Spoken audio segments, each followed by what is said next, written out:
Kita simak pernyataan dari orang cerdas satu ini.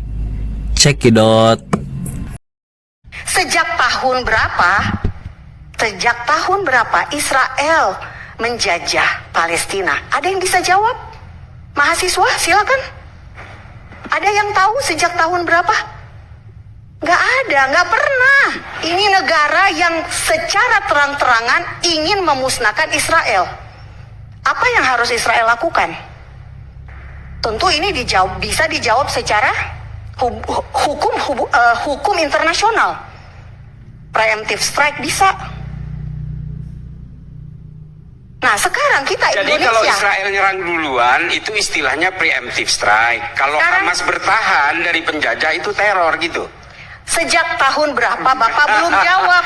Sejak tahun berapa Israel menjajah Palestina? Bapak belum Tafsir jawab. dari Mbak Monik, tafsir dari Mbak Saya Monik tidak ini menafsir. semua Saya ditakar dengan berdasarkan kepentingan sejarah. Israelannya gitu loh. Tidak, saya berdasarkan sejarah. Makanya saya tanya kepada Bapak Isla Barawi, sejak tahun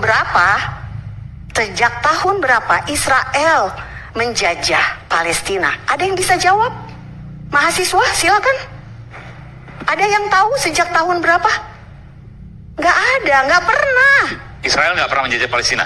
Makanya saya tanya, sejak tahun berapa? Kalau betul pernah menjajah, Menurut Pak Monik tidak pernah ada. Betul, Israel tidak menjajah Palestina. Yang benar adalah Israel membantai Palestina. Walah dalah. Baik membantai nyawa rakyat Palestina dan mencuri tanah airnya. Wow. Kalau menjajah itu terlalu ringan, tapi membantai itu sebutan yang lebih tepat.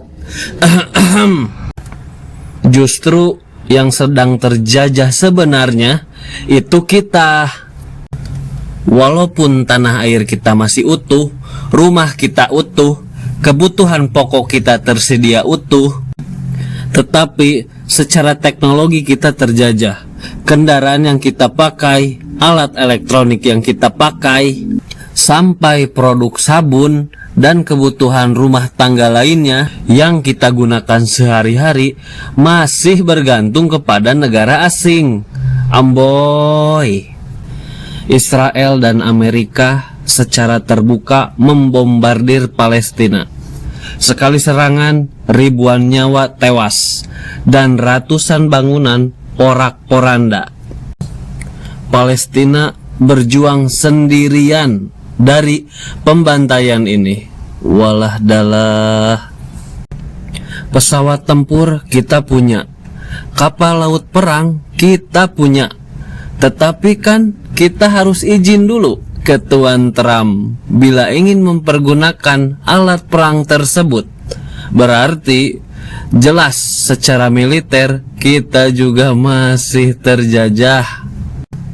Bahkan pembelian alat tempurnya pun harus melalui izin, mekanisme, pengawasan, dan persetujuan Tuan Trump. Lengkap sudah penjajahan ini, amsyong. Berarti sudah jelas ya, mental dan keberanian kita juga ikut terjajah, yaitu takut oleh Amerika dan konconya. Wadidaw. Jadi kesimpulannya, kesatu, Palestina sampai sekarang masih merasakan pembantaian. Kedua, kita sebagai bukan warga Palestina masih terjajah secara mental dan keberanian. Amboy. Jadi, jawaban untuk ibu ini adalah Palestina tidak terjajah, tetapi kita yang masih terjajah. Sukai, ikuti dan bagikan konten ini sebanyak-banyaknya. Kita kumpulkan suara rakyat sebanyak-banyaknya, karena satu suara saja sangatlah penting dan menentukan untuk mewujudkan Indonesia yang pro rakyat, karena kedaulatan tertinggi berada di tangan rakyat. One team for all, justice.